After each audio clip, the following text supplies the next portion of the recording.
Good afternoon. Before we begin today's session, I'd like to acknowledge that our conversation is being held virtually on the lands of the Kulin Nation, and I wish to acknowledge them as traditional owners. I would like to pay my respect to their elders, past and present, and Aboriginal elders of other communities who may be here today.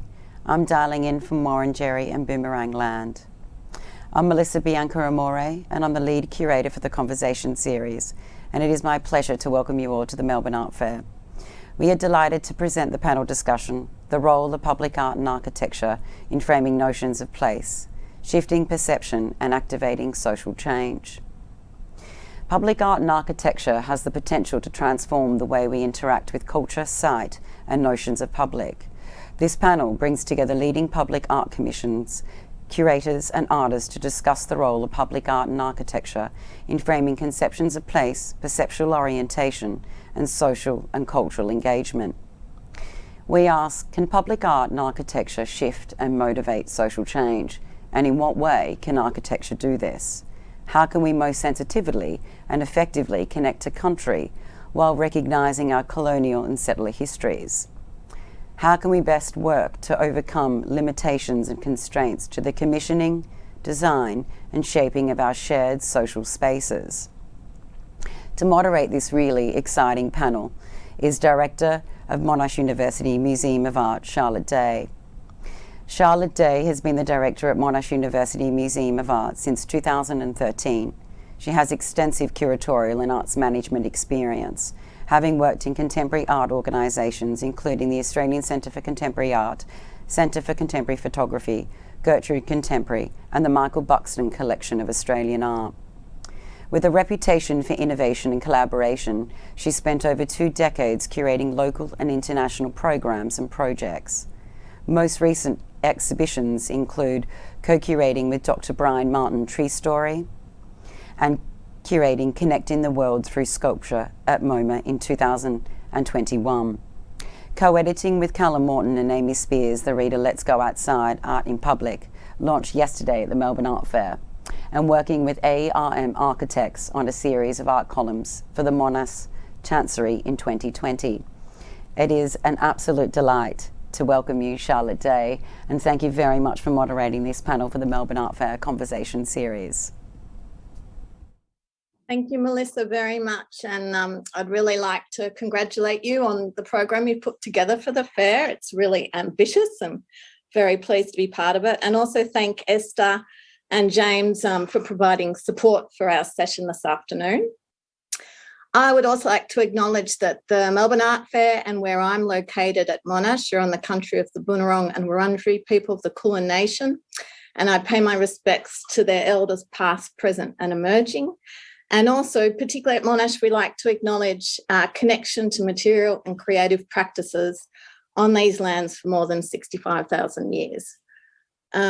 This acknowledgement of place is actually at the crux of today's panel discussion and our thinking about place, that we are on First Peoples unceded lands.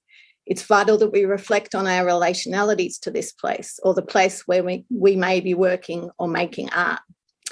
And art and architecture's potential to frame place, to shift perceptions of place, and increasingly, I would argue, to reveal what we may have been covered or built over in a place, to open up spaces for more things to be able to be conceived or take place in them, as well as to broaden the range of voices and perspectives hosted or held in place.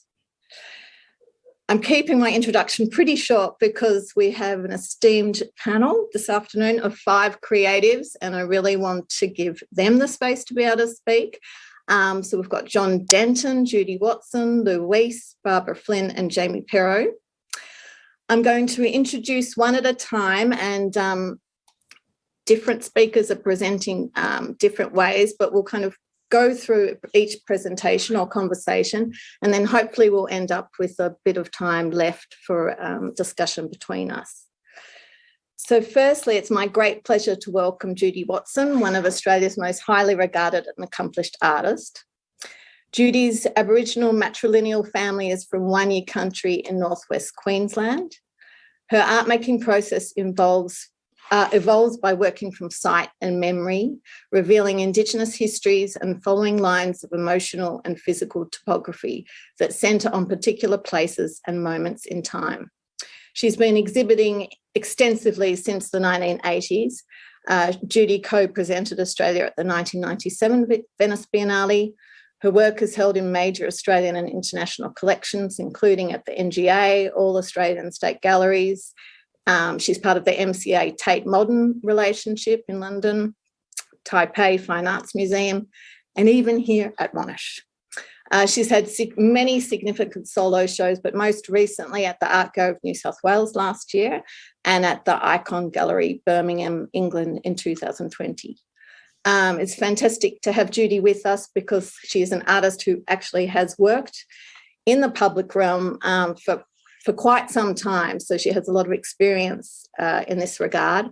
And I think we thought we might start, Judy, by me asking you where and what was the first public art project you made. Should I share my screen too with your presentation? Yes, please.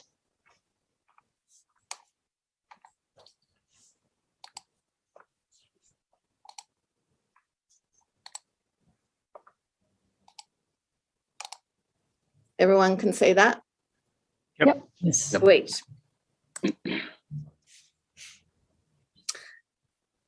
Shall I just keep moving, Judy, and then you tell me? Yeah, sure.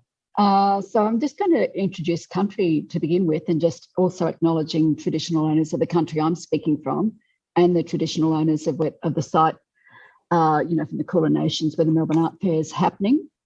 And my matrilineal family is from Wanya country in northwest Queensland. This is Budjamala here, Lawnhill Gorge, and our country is cut by the Queensland Northern Territory border. So some of these images are from a recent trip in 2021 back to country, including this gorge with family. You can keep going. Thanks, Charlotte. Wanya people are known as running water people. I live in Brisbane on the lands of the Yagara Turrbal people, and I try and research material and history for my own area of northwest Queensland and visit when I can. My ancestry and my country are the touchstone of my work and are overlaid by my experiences as a cultural traveller.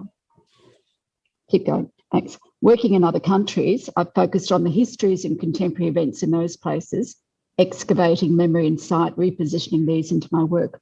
And within Australia, when I'm invited to work with other people and other Aboriginal communities, it's like I'm in another country. It's another language, another place. I'm a stranger and I have to learn from the ground up. My public art commissions have been in other places, in other people's country, and I've been privileged to be asked to make work about these places for their communities. And as for your question, Charlotte, 1994 was the first time that I made a public artwork for Kazula Power House in Western Sydney. I don't have an image of it, but in my talk, I was thinking about what it was like to make that work. And the first work I would like to talk about is Waurika Melbourne Museum. Because of where the art fair is focused, I thought it would be good to go onto that one.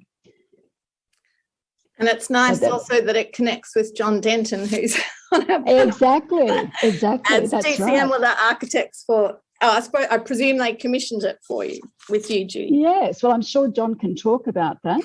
So this one from 1999 is Waurika, meaning to speak in the Wamba Wamba language of Victoria. Arnie Joy Murphy chose this name for the etched zinc wall at Melbourne Museum. It wraps around Bunjalaka, the Indigenous Cultural Centre there. John Denton from DCM was on this project, and they were the people who decided on the zinc material for the wall. It might have been John himself. Mm-hmm. Interestingly, zinc is one of the materials mined at Mount Isa, where a lot of my family grew up. So I worked with the staff at Museum Victoria and Aboriginal people from the Victorian community to access and develop the ideas and images for this project. You can keep going if you like, Charlotte, and just two other artworks. But there was an incredible generosity and sharing of knowledge from everyone I encountered. I wanted the images to float along the wall, to be viewed as you walked along it, a filming experience. And as an artist coming from elsewhere, from Queensland, I was made welcome and granted access to Aboriginal material, culture and sites of significance in Victoria. The Indigenous Cultural Advisory Board of the museum wanted the wall to show the diversity of Aboriginal culture from Southeast Australia and its distinctive nature. I was chosen as a commissioned artist by the Indigenous Advisory Board because of my knowledge and experience with the etching process. I then asked that the Australian Print Workshop, who etched the panels, and Melbourne Museum run workshops for local Indigenous artists in the etching process. They did this, and these continued since 1999 and became an ongoing collaboration between the two institutions. I'm not sure, you can keep going now because this is other works, sorry. Became an ongoing collaboration. I'm not sure if they're still going, but I know that many of those artists went on to have major careers. An exhibition of the prints from these etching workshops travelled around to local communities in Victoria.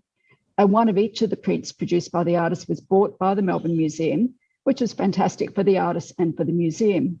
The artists were shown through the holdings of the museum, just like I was, and this provided source material for them if they wished to use it.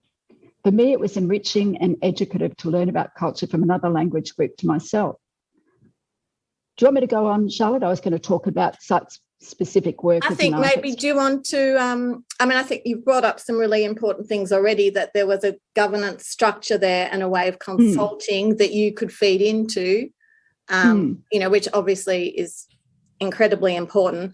And also that the way you approached the project brought people into it with you, so that you got people to collaborate with you, which I think, kind of sets the tone for an approach to practice and to thinking about being on country, particularly when it's not your own country, and how you can go about that.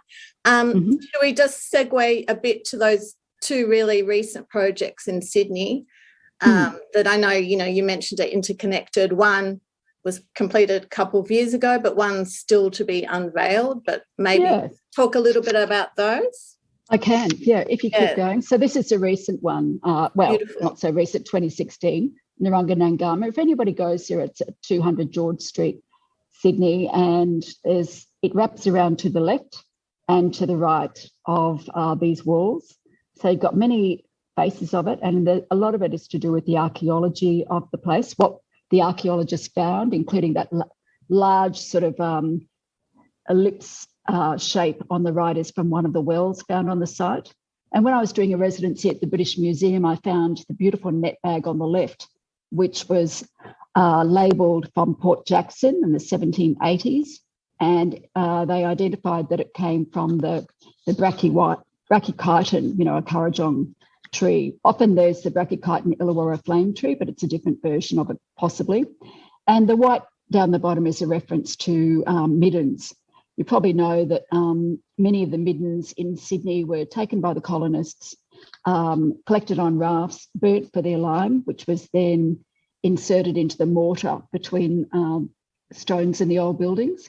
So I think of the DNA from Aboriginal people who collected and ate, the shells and discarded them on the pile, and that DNA is still in there. So all of those old buildings in Sydney have living Aboriginal culture within them, literally within their walls.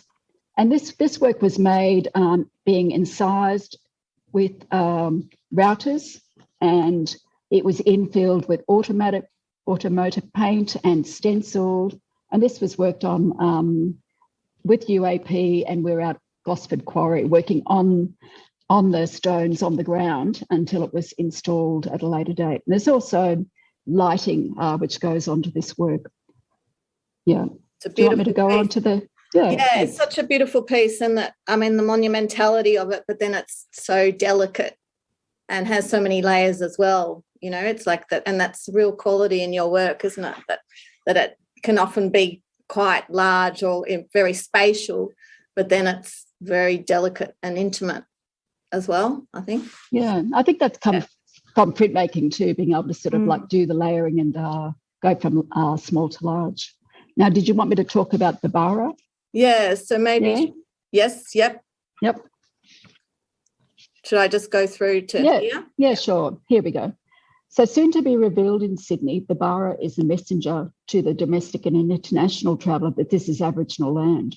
The Bara fishhook will enfold and embrace all within its reach. The crescent shape is a beautiful expression of Aboriginal technology, utilising the shells to fashion the fishhooks used by women who dangle them from their Ngawi canoes. The Bara are like a reflection of the moon in the sky, the bays in the harbour, the sails of the Opera House and the Sydney Harbour Bridge. I love looking at the exquisite and luminous Barra shell hooks in collections, including at the Australian Museum. And on this site, which you will see is in front of Government House, the Botanical Gardens in Sydney, I imagine the scarification of the water crisscrossed by all those Aboriginal families' journeys across the harbour. I pay homage to those ancestors of this place and their descendants who've sat here before us looking across the same body of water that we're looking at today. And I imagine them gathering, feasting and sharing their culture with each other. Now we are part of this bigger story.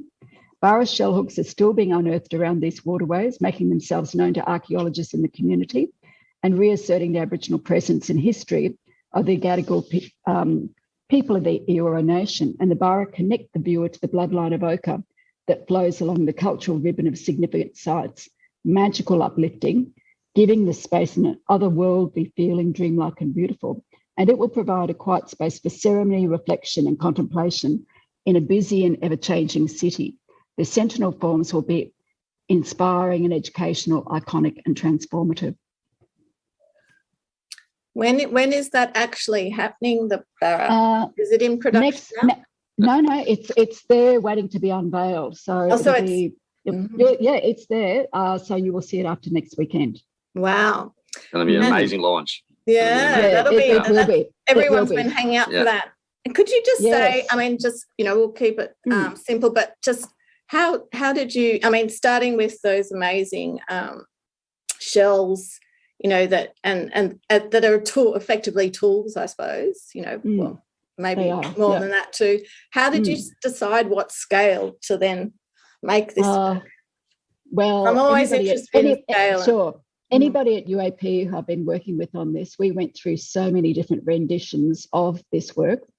And of course, we had things like COVID, not being able to go to Italy or, China or other places for me to be on the ground there, or, other people like Richard Johnson from Sydney to be on the ground, etc.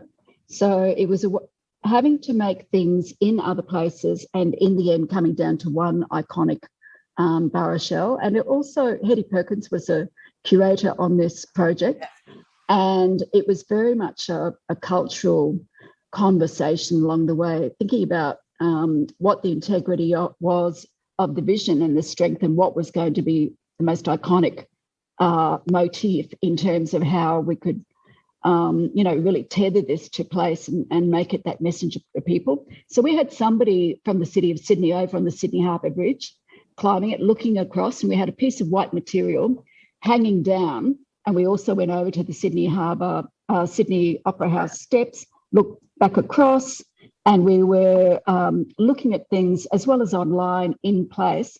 And this is how we came up with this particular scale. So it's been it's going to be magnificent, isn't it? Yeah. It is, but it hasn't been an easy journey. But I think when you look at these, it feels like it was the missing part of the puzzle, that there's been these other structures there and something was missing. And I think once people see it there, they'll be like, it's kind of come home. It's where it should be. It's come home. It should have already been there. Well, I'd say that there's probably many of these Barras still under the ground, and they are uncovering themselves and revealing themselves. So I agree. It's amazing work. And good to see women artists making really powerful works too. Thank you, Judy. We'll leave it. Should I say not just me, a lot of other people worked on this. And the team, which is a good segue. I'll stop sharing. So now I'm going to actually introduce Jamie. Sorry, so I'm not sharing now. Good. Would you like me to share my screen, Charlotte? Yeah, that'd be great. So Jamie Perrow is Senior Principal Art and Design at Urban Art Projects, UAP. And as Judy mentioned, she's worked with UAP a number of times. In Jamie's leadership role within the creative team at UAP, he oversees the creative direction of some of UAP's most significant art projects, collaborating with local and international emerging and established artists, architects, designers, including Klaus Oldenburg, Jeff Koons, Kors, Ai Weiwei and Lindy Lee, as well as influential architectural studios such as KPF and Zaha Hadid's design. He has worked on projects in Australia, USA, Saudi Arabia, and China, and has recently moved home to Sydney, Australia, after working in UAP's New York studio and previously in their Shanghai office for the past decade. So it's great to have you here, Thanks. Jamie, and welcome Thanks, back. Charlotte. Thank you. Back. You couldn't Yep. have come back at a better time, could you? Yeah, speaking of notions of place, it's good to be home. I know. Maybe I know you're going to present a bit on a couple of projects, but could you maybe just articulate for our audience that might not be so familiar with how Urban Art Projects works and your focus? Can you just give a bit of a general outline? Yeah, sure. So Urban Art Projects, Australian-based company founded about 30 years ago. And we're in 3 regions, the North America, here in Australia, and China and Asia Pacific. And we're a little different in each region, but essentially we partner with artists and architects to deliver both small but also ambitious scale works of public art, and occasionally private commissions as well. And we have a full team of designers and project managers and incredibly talented craftspeople on our workshop floors that kind of build a scaffold of support around an artist to help deliver their vision. I suppose is what we do in a nutshell. I mean, it is interesting because historically, I suppose the artists that could work in the public realm were often quite reduced to a particular group of artists that had confidence with, different kinds of materials and things, didn't it? So, yeah, like what you do and other kind of fabricators and, other commissioning people too, is being able to open that up to more artists. Yeah, absolutely. And I suppose, it's interesting because I'm not a creative myself, I suppose, in that process of delivering public art, but the artists definitely entrust us with their vision. And as Judy just mentioned, it's not often an easy journey. It can be a really complex process for an artist to go through, even an artist as incredible as Judy, who has done it for so long. It's pulling an artist out of their studio and having them work across an incredibly complex array of new constraints, new materials, is a challenging process. So I suppose that's what we do, and there's a lot of other incredible makers out there and fabricators as well, both here in Australia and globally, that do it too. I've got a little bit of a unique position, I suppose, because I'm not the creative itself, but we do kind of hold that vision for the artists. And when we had a brief catch up the other week, and I was kind of like asking you around, where do you think the most potential for innovation is, in the work you do or the way you work? Well, I think you had some thoughts on that. Yeah, I mean, look, I think it's great to come after Judy because I think she epitomizes, in my mind, for a work to impact place and impact notions of place, there's a couple of kind of key ingredients to that delivery process, I think, that are critical. You need an artist like Judy, or an artist that has a really strong vision and a strong story to tell, and a strong desire to make an incursion or a integration into the public realm with their vision, some kind of a bold repositioning of form. So having an artist that has that clarity of voice and a story and different perspective to tell is an absolute key ingredient for a work to have impact, to impact place and the community that work inhabits. But I also think that in order to do that, in order for an artist to be able to make that kind of bold statement and deliver the bold vision, they do need a partner that they trust. And I'd say that because I am one of those partners, I suppose. But there's a wonderful quote from Frank Gehry from quite some time ago and it's a very long quote, but he basically talks about the world being a canvas now. And I think that a lot of artists through the public delivery process are looking at the world, the full world, the sky, the walls, the ground, the air, every aspect of the spaces we inhabit now are seen as canvases by artists. And when an artist makes a decision to deliver a bold vision, it is complex. There's a lot of additional partners that are required to deliver that work. So I had two projects I wanted to talk to, Charlotte. You mind if I? Go for it. Yeah. Yep. Okay. So the first project I wanted to talk about was a work that I was a part of over in America towards the end of 2019 and through 2020, and it was by an American artist called Kehinde Wiley, and it was called Rumors of War, and it was a direct response to Kehinde Wiley. Also was you might remember was the presidential painter of Barack Obama, incredibly successful and quite well-known work. But he delivered a concept for a work that was a direct response to the ubiquitous Confederate sculptures that populate all of America, particularly the South, which themselves were kind of originally pretty powerful physical manifestations of trying to shift the perception of social order and a perception of place themselves. But his concept was based on this one particular work in Virginia of a Confederate general called Jeb Stuart. And the work that he delivered was installed, that we cast with him, was installed in the middle of Times Square initially. And it's identical to the Jeb Stuart piece that has now been removed, along with a range of other sculptures in America. But the Jeb Stuart sculpture has since been removed. But when he was developing the concept of this work, it was still standing in place in Richmond. He 3D scanned the entirety of that original work and essentially reproduced it at the exact scale, about 10 meters tall, 8 or 9 ton. So there was a lot of complexity for us in the delivery process. But essentially, what he did is he reimagined who that monument was celebrating. So sitting astride the horse rather than a Confederate general is an African-American youth in streetwear wearing Nikes with dreadlocks.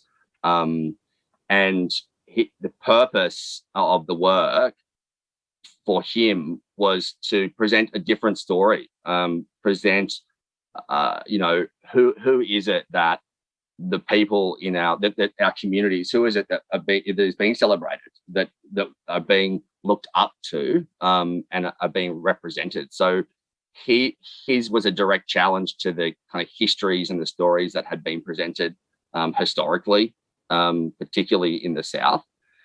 And what's kind of incredible about this work for me was the timing around it. So it was installed in Times Square towards the end of 2019, and the debate about Confederate sculptures has been raging in America for some time, but it was kind of a fire was lit under it by Trump's very fine people on both sides comment.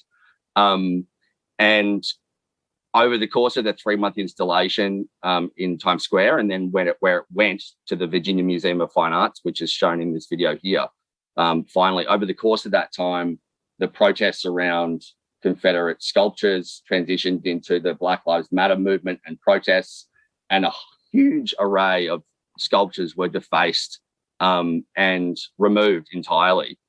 And this particular artwork was called Rumors of War. And I remember waking up one morning and seeing this image of a protester standing on one of the sculptures holding up the sign, Rumors of War wasn't a rumor. And for me, it was such a vivid example of how art doesn't just have to be a mirror to what is happening around it. It can be a really active participant in that process.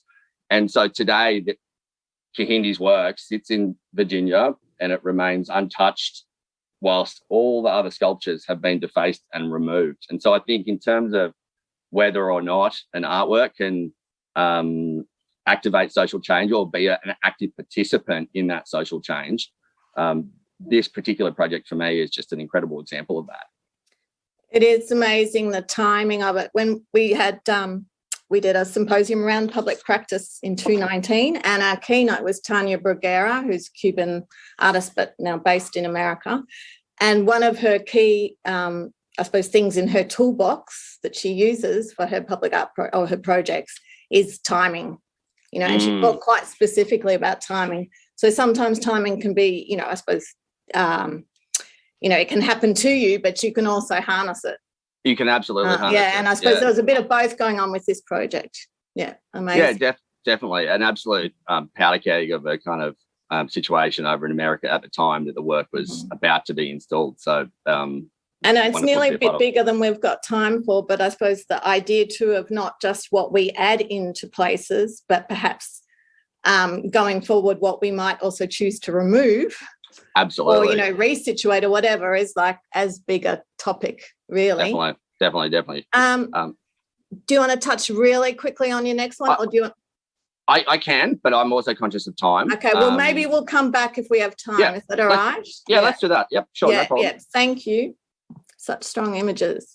Could I just add something, Charlotte? Yeah, absolutely. There's a group called Monument Lab operating out of Philadelphia, and they were just, you might have heard The World Around, this program running out of the Guggenheim. They spoke, so founded by artists, but also doing this, very comprehensive catalog of what those monuments are, what's missing, what people are not depicted. It was a fascinating talk, which everybody can find online. Yeah, I think, was that at ABC Arts? No, it was because I've definitely listened to it. It was really well, maybe. Yeah. And I mean, we could definitely do the equivalent here, couldn't we? Yeah. Yeah, I think it's a lot of focus, and rightly so, on the debate around whether those sculptures remain or are removed. But for me, what's more important is what are they replaced with? Like, what do we over the coming generations replace them with? Whose stories we're representing, and making sure that's as inclusive and diverse as possible. I think there's also an argument potentially for some augmentation, just changing the text. Yeah.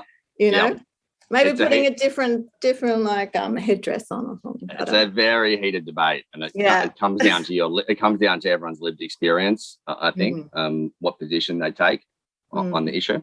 Yeah. Thank you so much. That was great, Jamie. I'm now really pleased to be able to introduce John Denton, who's the director of Denton Corker Marshall, DCM, which was co-founded in 1972 with Bill Corker and Barry Marshall. DCM has become one of the most significant Australian-owned international architectural and urban design practices. Locally in Melbourne, their work has shaped much of our city, including the Exhibition and Convention Centre that the Melbourne Art Fair is being held at this year, as well as many iconic buildings and structures. In 1996, DCM directors were honoured with the Gold Medal for the Royal Australian Institute of Architects, the Institute's most prestigious award. Between 2006 and 2008, John was the appointed Victorian Government architect, advising the Premier and Cabinet on how to achieve better architecture and urban design outcomes. He is currently on the Victorian Government Design Review Panel and holds and has held numerous board positions, including as current chair at the Australian Centre for Contemporary Art, president at the Australian Print Workshop, and member of the Victorian Endowment for Science, Knowledge and Innovation. Welcome, John. Thank you. I know when we had a brief chat the other week, we talked about your early, kind of linking to what Judy's was talking about too, your early experiences of public art, and you've got one that's well, I suppose it's renowned, isn't it? Should we say? I think so. Now, I haven't got any pictures, but I thought just talking about the ideas. Yeah, because what I'd like to do is talk very quickly about a couple of commissions that we commissioned, and then talking about a couple of projects that we did, because this is about art and architecture. Yes, the one that you're referring to was the Ron Robertson Swan vault sculpture, which became known as the Yellow Peril in its time, which we put into the City Square. We won the City Square competition in 1976, I think. And about that time, there was a book by Margaret Robinette called Outdoor Sculpture, which was very an interesting book to go, because one of the things about the competition was we decided that the city square was simply a space between the Melbourne Town Hall with its clock tower and the St Paul's Cathedral with its spire, and we wanted the square to have a presence of its own. So we wanted something to signal it. So in the competition, we put a great big Alexander Calder sculpture in it to signify the sort of thing that we wanted. When we proceeded with the work, we then looked at Australian artists and ended up choosing Ron Robertson Swan's vault sculpture, which was bright yellow, which made up for its not being quite as high as the Calder. Oh, really?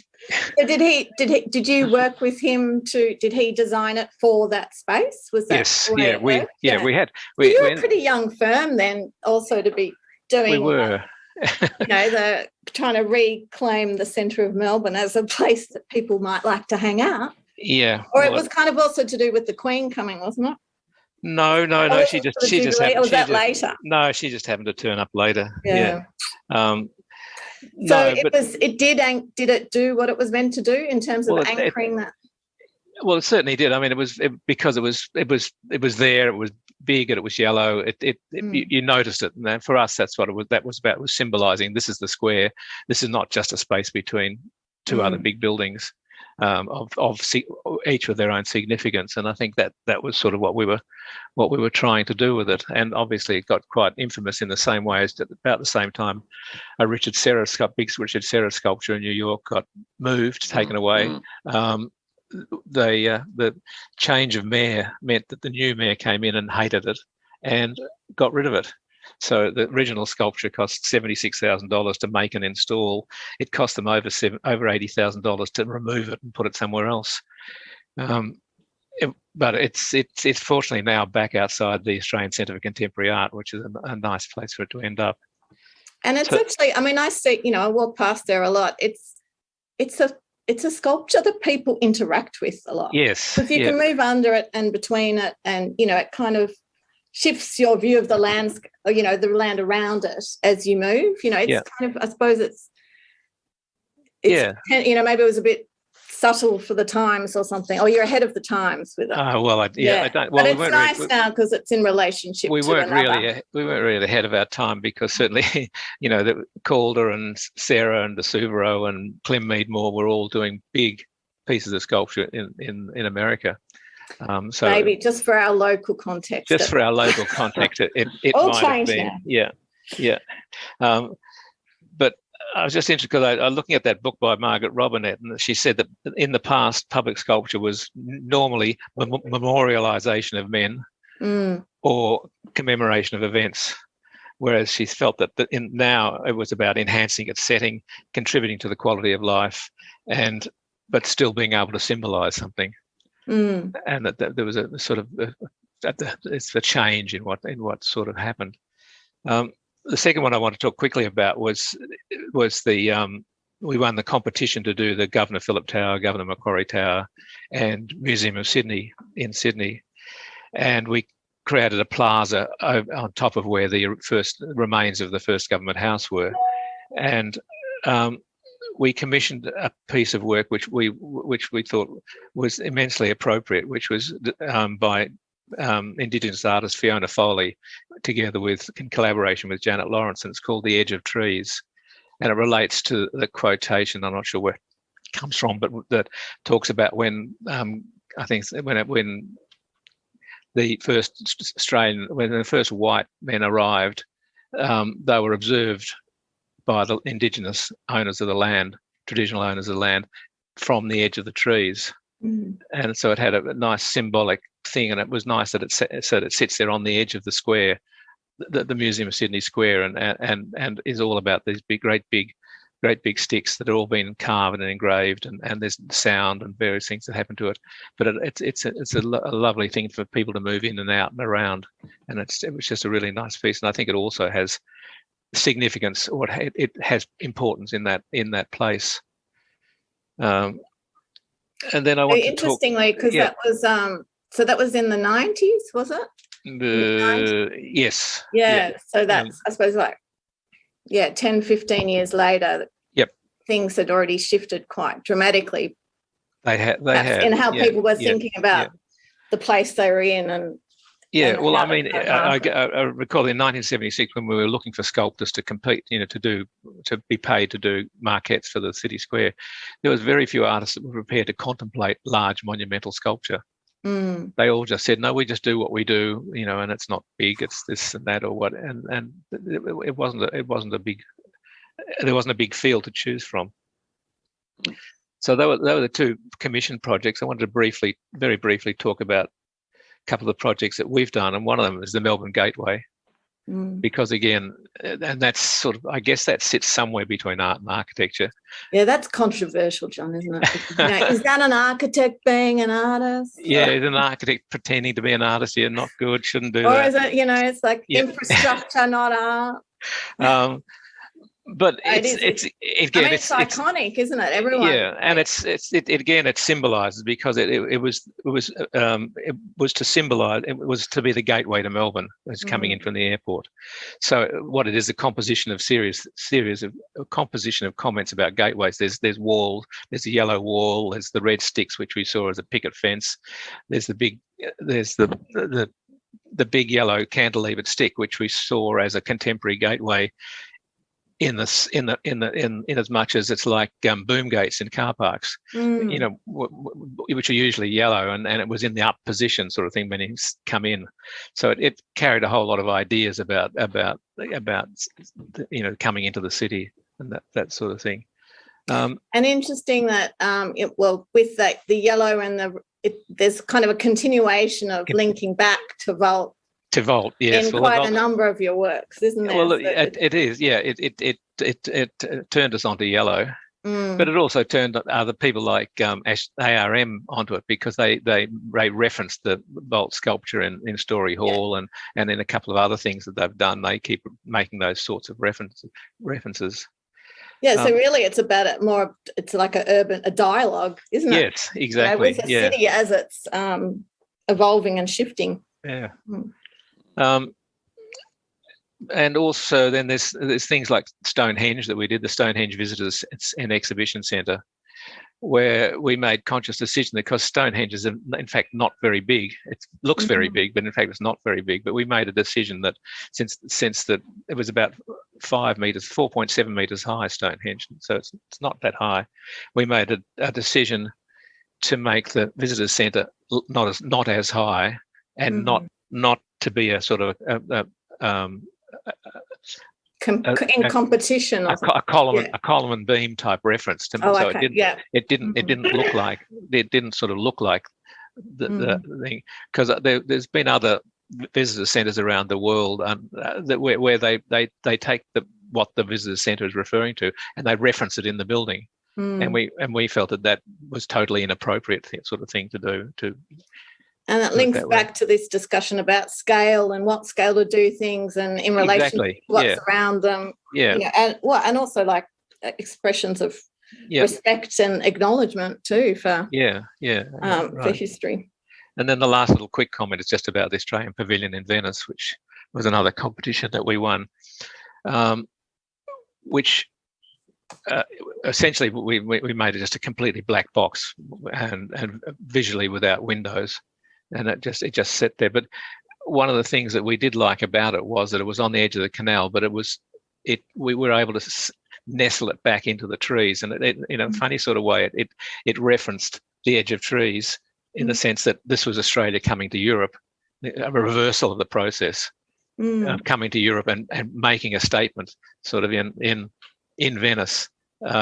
That this is Australia and here we are, but also very subtly having that sort of subtle reference or acknowledgement of the environment around it, and a reference back to the traditional owners of and ongoing owners of Australia. And I think with that one too, it's like, because the previous, the iconography of the previous. The original pavilion, was very much a certain idea of Australia. So also that idea has probably shifted over time. Yeah. Yeah. No, that's Indeed. a great narrative between those projects. John, thank you. So that's it. And delivered very promptly too. I like that. Very good. I'm going to turn to Louise now, who's Creative Director at Broached Commissions. Lou has 27 years experience within the commercial arts, filmmaking, journalism, creating major projects for international arts and design festivals and directing Melbourne Design Week in 2010. Lou has consulted to the Australia Council, the Victorian Government and the City of Melbourne on art strategy. Broached Commissions has held a survey show of their applied arts collection at the Ian Potter Centre at the NGV and UCCA in Beijing. Their work is widely collected in Australia and internationally. Broached Consulting does public space and public art commissioning for large precincts. Currently, they are in the process of delivering programs for Lend-Lease, Mirvac, Caden and Charter Hall, amongst others. So great to have you with us too, Lou. I think do you want to share your screen, Lou? Sure. And I think we were going to start with you kind of talking a bit more about Broached and your role as a creative strategist, or Yeah, I mean, on those lines.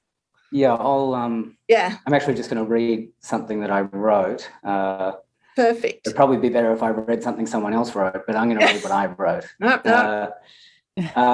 First, thank you for having me. And I use these speaking engagements as an opportunity to cast a slightly skeptical gaze over what it is I do. At Broach, we internally produce applied art collections that are narrative-driven and focus on the impact of globalization on material culture. This image is the poster from our latest and ongoing collection titled Recall, which deals with how modernism was born out of the industrial innovations of the Victorian era. Rather than being a break with the 19th century, modernism is simply the commercial arts pivoting the aesthetics of power away from feudal regimes to democratic market-driven ones. Our work has isolated a singular fact about commercial artists. Their role is to give form to power. The more public art we do, the more we realise it is essentially an extension of applied arts, and by virtue of that, it sits within the realm of the commercial arts. I must stress that this talk reflects my experience, which is almost entirely within large-scale property development. It only partially reflects the reality of creating work at a university or a hospital, for instance. Within those large developments, we have almost exclusively dealt with people who are earnestly trying to convey meaningful narratives in the public realm. This little rant is about structural issues, not individuals or certain corporate entities. Applied arts are usually interior furnishings that describe the ideological and style preferences of the owner of a home or an institution. Public art aspires to achieve much the same role. So, who are the powerful in relationship to commercial artists? The powerful control the brief. Commercial artists, on the other hand, point towards what is desirable in the world. They paint a picture of an ideal. The client chooses from that catalogue of utopias what best reflects their mission, and then they tend to commodify it. Art is meant to be separate from the process of commodification. It has scarcity rather than commodity value. Public art sits somewhere between design and art as a discipline. It is often forced to straddle a reflection on some aspect of human life and presenting a positive image of the client. Public art is almost always humanist.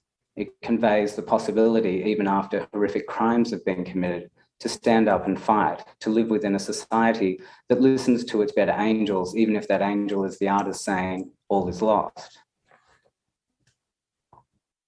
In keeping with 3 decades of neoliberalist government policies, Australia has shifted the responsibility of public art towards public-private partnerships that are entirely in the hands of corporations. It is the big developers who build public space now and then hand it back to councils. It is the developer who nurtures the creative development process and delivers the built sculptural outcome. Therefore, public art often reflects the desires within large corporations not to offend anyone, not the woke or the racist. It is clear we're living in an era, certainly in Australia, where our most senior levels of government no longer have the desire to celebrate the aspirations of democracy, one being the possibility of a radical pluralism. We all know that the decline of democratic institutions, especially that of the traditional free media, is paralleled by the rise of social media's radical polarisation. Public art cannot stem this tide. But in the context of a democratic society, it should be addressing these issues as a matter of urgency. There is a reason why we cannot progress on the emergencies of our day, yet we keep doing art about climate change rather than about the decline of democracy to enact any kind of meaningful policies. Public art that is commissioned by the powerful is mostly fun or engaging or a curiosity. It is almost always beautiful, but it is rarely confronting.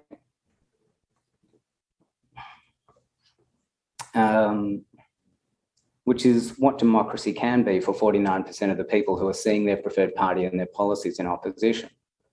Although this one work by Anish Kapoor is an exception, and I'm sure there are many others.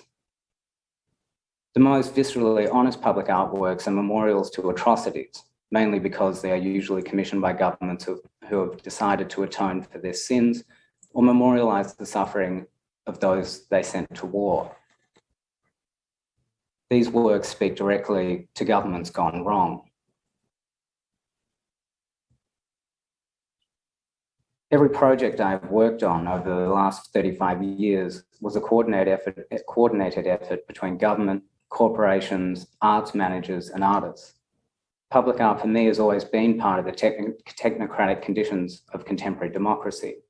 That is why the most technically adroit artists, Anish Kapoor, Alicia Kwaja, Ai Weiwei, Jeff Koons, and Oliver Eliasson, to name a few, define the practice in our times. They all sit between industrial design and art practices. Public art will continue to be largely confined by what the client is willing or capable of accepting as the binding conditions of society.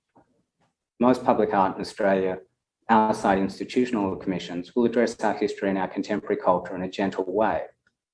Within their limited ideological remit, corporations are trying to explore interesting narratives, whilst governments are reflecting their own inability to be boldly democratic by failing to see the relationship between their own form of governance and the potential radicalism of art. Thank you. Thank you, Lou. I muted myself so I wouldn't interrupt. Well, if you wanted to interrupt, I wouldn't mind it. No, okay. So there's a lot of provocations in that, which I think... Yeah, and I guess none of us are, a few of us, I should say, are ideologically pure. And I would say that more than just myself, there are other guests on this panel who have done substantial work for governments that are less than democratic. Yeah, and I suppose I have a post-it note that I keep on my computer that we need agitators and healers. And I think some works, a work is hardly ever going to be able to fulfill all the things that potentially need to be addressed. And I think often a lot the kind of aspirations or the expectations of what an artwork can do or fix are actually too high, but perhaps it can be part of something that shifts something. But, I'm positive in nature, as you know. And I'm less so. I know. I'm going to segue to Barbara, just because I know we're a bit tight for time, and then hopefully we can just come together at the end for a few thoughts between us. But thank you very much, Lou. And now to introduce Barbara Flynn, who's Director of Barbara Flynn Proprietary Limited. Barbara is an art and curatorial advisor to city and state government, educational institutions, foundations, development companies and architectural firms. She has overseen several of the most prestigious public art projects achieved or underway in Australia, working with leading Australian and international artists to guide the creation of a singular new works of art for the public domain. She was curatorial advisor to Barangaroo Delivery Authority, is that right? Delivery Authority and Lend Lease for Barangaroo between 2014 and 16. Curatorial advisor to the City of Sydney for the City Centre between 2013 and 16, during which she drafted the City Centre Public Art Plan that was unanimously adopted by the Sydney City Council in July 2013. But her work, she's done a lot of work in Sydney, but her work is not confined to Sydney. And one of my personal favourites is by Mike Hewson that has transformed Wollongong's Crown Street Mall, so like the main mall of the town, and you worked with the City Council on that, Barbara, I understand. It's just That's a right. beautiful work, you know, one that I travelled on the train specifically to go and see. Would you like to share your Yes, screen? I would. Thank you very much, Charlotte.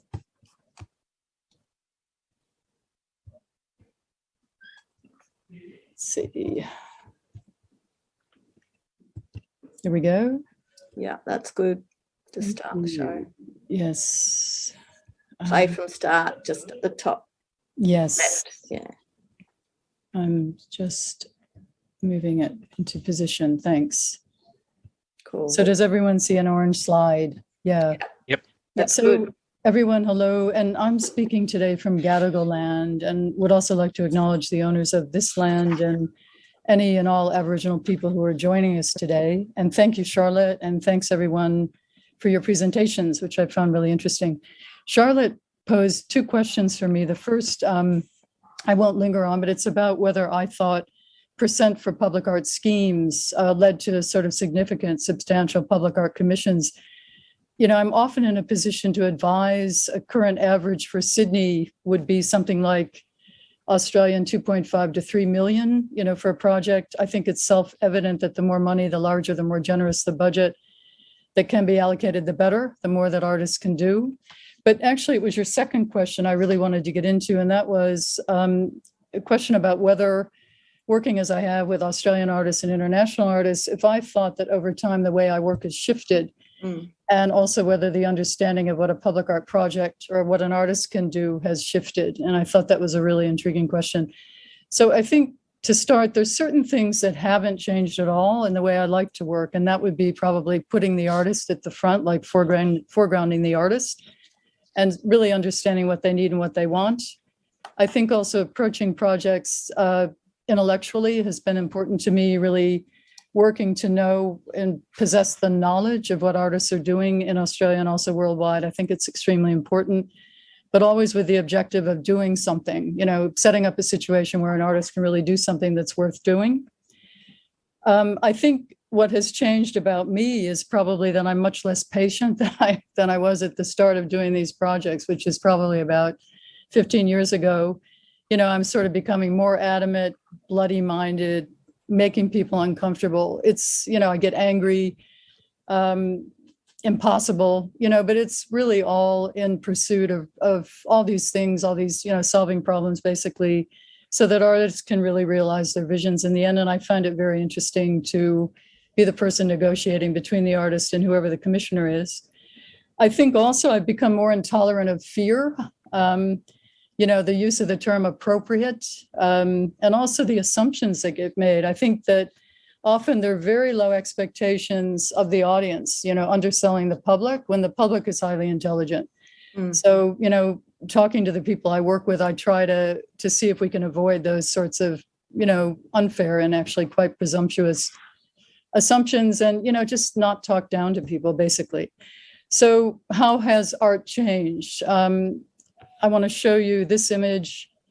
I think that what I've done, or, you know, all through these years, I think that probably art today, these projects for the public realm have more emphasis and relevance to real life. Maybe they're sociological. They might be involved with having a behavioral effect on the public. This is Olafur Eliasson's very recent work.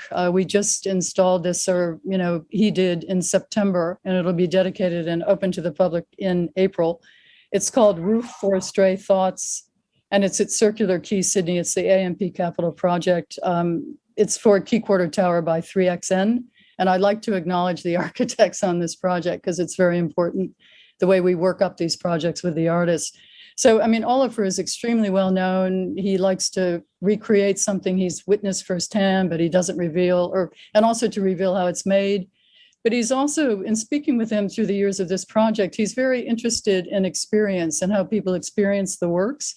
And even, you know, whether after you've experienced something and seen it, if your behavior changes as you move away and, you know, reconnect with the world around you, the neighborhood around you.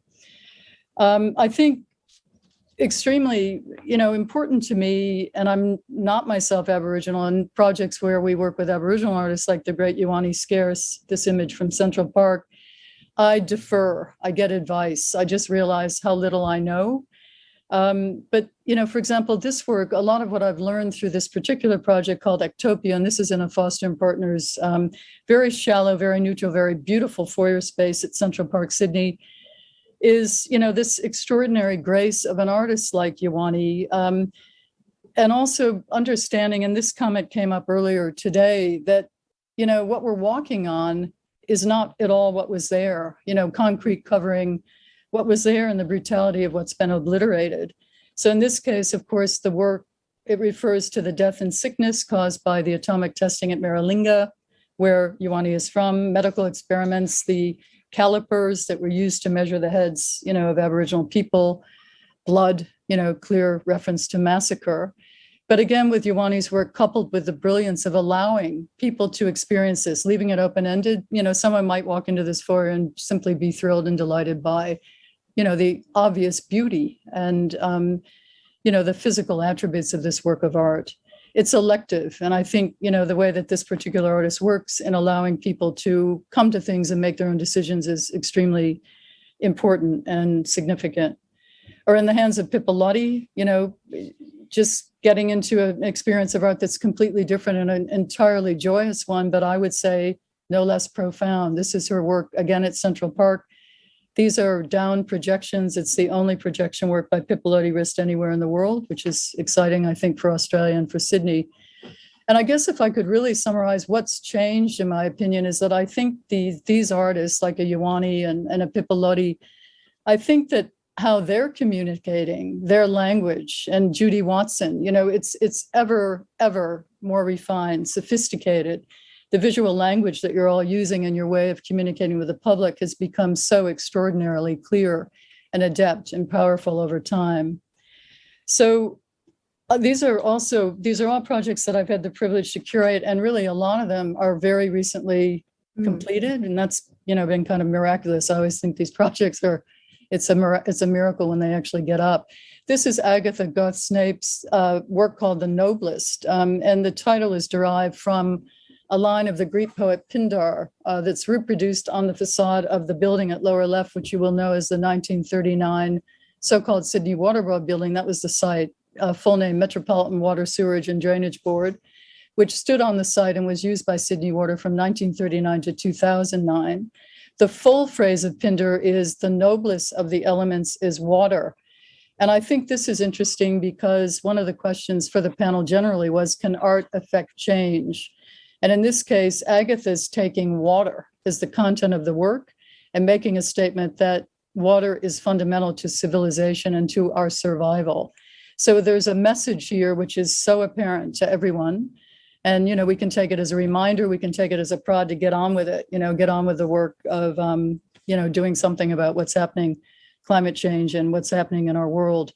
There are other threads in this work. I mean, Agatha, and there's been the great exhibition that you did, Charlotte, at MoMA, multi-layered work, extraordinary. But this also took as its inspiration and Agatha's starting point, the culture of Sydney Water, which in the 1930s was quite exceptional. It was run by someone named Dr. T.H. Upton, who seems to have been a visionary. And the building itself, which Agatha really got into, was very, very innovative. Air conditioning, light well, from floor to ceiling. And even more interesting, innovative in a way that was really good for the workforce. It was kind of like they did wellness before we had that cliche word, wellness. So again, Agatha working with all of those sorts of themes, it was a culture of valuing people. And I think sometimes when an artist comes into a situation, which is really inspiring like that one in a human way, having to do with people and treating people well, the outcome, the result, the final work of art can be really exceptional. This is, showing the mosaic, which was made in Saltenbergo, Italy by Travisanuto, extraordinary company, sending it home during COVID, with many artisan mosaic makers, arrived in Sydney ahead of schedule. I mean, did just an extraordinary job. So finally, to finish, another core question for the panel was, how can we respectfully and significantly acknowledge country while also recognizing colonial and settler histories and impacts? And I'm just quoting from Melissa's text, very interesting text. So again, not myself Aboriginal, and really deferring. And in this case, Jonathan Jones, the artist, learning a lot from him and seeing what he wanted to do. I mean, always, I get the clients to just agree to follow what the artists want to do, basically. It's a project in 5 elements. Again, it's the next door block to where Oliver Eliasson's work is. This is Key Lane, Sydney. It's on Sydney Harbour at Circular Quay. In that location, there were absolutely no archaeological remains of Aboriginal people, none, gone.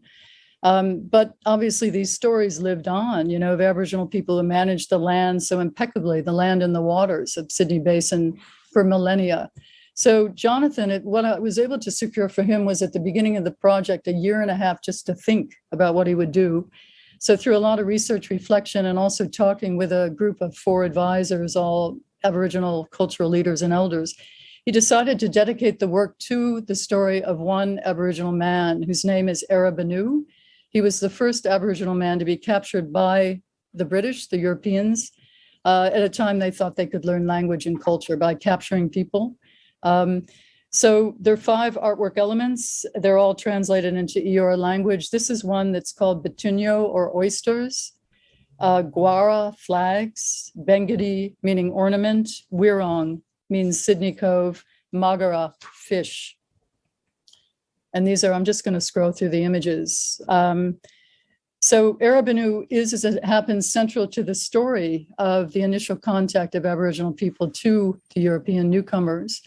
His name appears 8 times in the early chronicles of that contact. And he was captured, as I mentioned before. So this is the precast concrete wall. We poured the artwork in this case. It was extremely tense that it failed.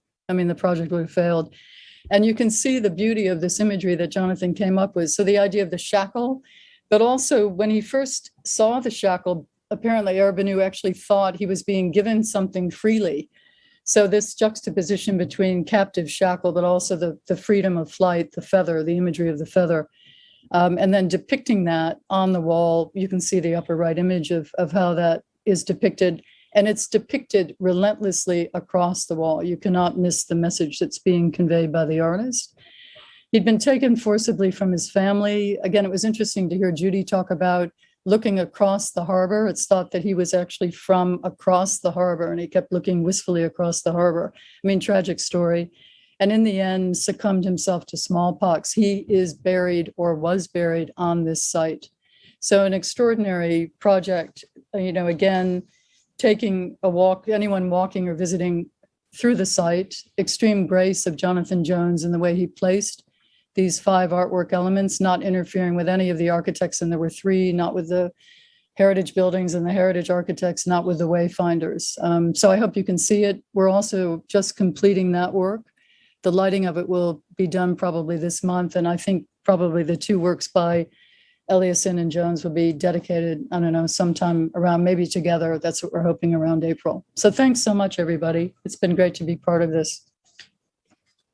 Thank you, Barbara. And there was a nice connection going back to what Judy spoke about originally too, with the shells and the middens and how the lime, you know, was used to kind of fill in the brickwork, Exactly. now kind of brought back. So, I mean, at the start, I'd been kind of saying that I felt that, you know, part of perhaps the more interesting works were revealing things, but then I suppose, you know, with some of the projects that were just been shared, it's also sometimes it's about maybe reinstating or restoring or something too. You know, there's, I suppose, a different approach for every context in which we're working. Yeah. But I mean, what you said about particularly the importance of kind of advocacy, and your budgets are way bigger than my budgets. We've got to have a talk about that.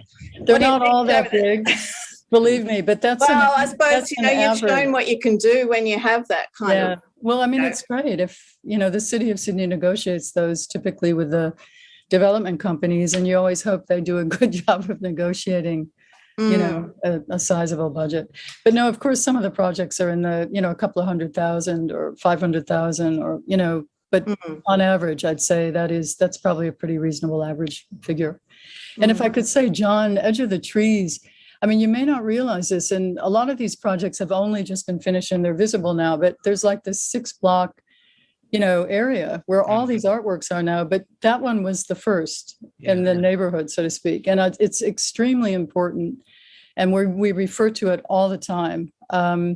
So, congratulations on that very early visionary success. And, the city of Sydney has also really earmarked the northern part of the city as an area encouraging, skyscrapers and artworks that might come along with them. So I think Robert, do you think any of this would have happened if there wasn't a public art master plan in place? Do you think that was foundational or not? Well, that thing was, when I look at it now, it looks kind of delightful. I see why the council, it was unusual that they would all endorse it. That was good. But I think, there's so many people involved, a lot of curators, Jamie, all sorts of people working. And the city, though, it wasn't just that strategy. They also have their internal departments, the urban planners who really have set out what the plan might be for the northern part of the city.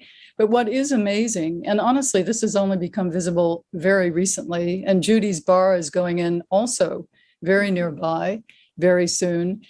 It's really in the last 6 to 8 months that these things have even become visible. It is like a transformation, to use this sort of cliche word. And a lot of it, I do believe, is due to the city of Sydney. People like Bridget Smythe, Clover Moore, who insist, they don't encourage, they just insist that development companies over a certain level of investment support art and culture. Wouldn't be happening otherwise. I think we've nearly run out of time. So is there anyone would like to make a kind of final reflection or kind of thought? I'd just like to quickly reflect something that you talked about, agitators and healers. And one of the joys of the Venice Pavilion is that every year the art thing comes up, Richard Bell turns up. Yeah. And Richard Bell is a master at being a Indigenous agitator for things, and he turns up and sets up his own embassy. But a few years back, he was invited to submit for it, and he came up with a proposition which was to wrap the pavilion in these huge chains, all wrapped up in chains, so you couldn't get into it. And that was his thing. Well, obviously he didn't get the job, but he then went on. Not so far, John. He then went on and built his own slightly smaller version of the pavilion on a barge, and would tow it around Venice at the time of the art taunting Biennale. And I just think that's just such a wonderful aspect of what happened there. True. Judy, have you got anything you'd like to add? There's a lot of things I could add, but I think I'm happy to give it to other people. But I do think that it's, I think that there's different things between making community art, which is a feel-good job that loses its magic after the process of people being involved. And it's got to be well thought through, and time will be the measure of its success. And I do love working with other people who are specialists in their field. And I think there's that whole thing about emotional sustainability too in your life as an artist, making your work and living and fulfilling you and making you go deeper into yourself. And in fact, when Lou was showing the work by Misha Ullman, that's one that I often talk about. Simone Mangos, the artist, showed me that work back in 1995. And it was just a really charged thing for me, walking in winter across to Bevelplatz and seeing this light coming out of the ground and then seeing what it was. And I think that, and Rachel Whiteread's work and others as well, showing the absence and the emptiness that holds so much within it, is really important to me. And it's what makes me feel and think. So that's the sort of thing. And in some of my work, there's scarification of people from that area. So some of the people who colonists have actually sort of painted, I've taken the scars, and the scars are remaining within the work. So you don't see it, but it's like those people are there, and of course they're there. And so it's that imagined presence. But I'll leave it to others now to finish. I think it's a really good point you raised, though, too, around what it requires of artists, particularly to work, in this expanded way. I mean, it's not for the faint-hearted. It's pretty demanding work, but, when it goes well, I suppose, people can be happy with the outcome, but it's it actually requires a lot of the artist, no matter. And I think that the term agitation is absolutely critical. All the works that we've spoken about today that do really shift your perception of place and provide a different perspective. But those artists are refusing to be kind of put where they're expected to be put. They're asking something different of the material and the space in which they're placing their work and placing their concepts. I look at the Jonathan Jones's work and the way that Barbara, that you just presented, the way that's inhabiting the ground plane and the wall and small adornment. And John, you touched on an architect versus an artist and where their place is. I mean, it's important for anyone out there, I think, listening that is wanting to engage in the public realm as a creative. Agitate and push outside of where you're expected to be placed and work with the team, whether it's an architect or various other consultants, in a way to push what's expected, I suppose. That's pretty critical and a common link in all of the successful projects that have been spoken about today. Lou, would you like final words? I mean, it's been great to hear from everyone, and I've learned something from every presentation. So I would just want to thank everyone for sharing what they have. I guess that, we public art is, just to reiterate, it is a very, very complex, expensive industrial process. It is essentially a form of architecture. It has to meet code. It has to adhere to incredibly stringent safety regulations and all of these things that completely inhibit the outcome almost from the outset. And I don't think that almost any public art really challenges anything about our built environment, about the way that we're going about resource use, the culture of extraction that is destroying the planet.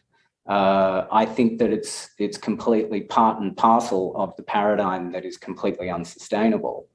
But it's the life that I've chosen, so I kind of choose to describe the reality that we can't get out of, any of us, as much as we might be doing art about climate change or colonization or whatever. We are perpetuating those systems through the process of enacting. And that's why my last slide was that quote from Frederick Jameson. But, we keep trying. Absolutely. I think we're going to leave it there, but I'd like to thank all of you so much for speaking. I think we actually got to cover quite a lot of ground. We did a good job, and I think we've got lots of things to kind of take away with us. So thank you so much, and thank you also to the Melbourne Art Fair for bringing us together on a Saturday afternoon. Yes. Thanks to you, Charlotte. Thanks to you, Charlotte. Good afternoon, everyone. Okay. Thanks See very you. much. Bye. Thank you very much. Bye. Bye.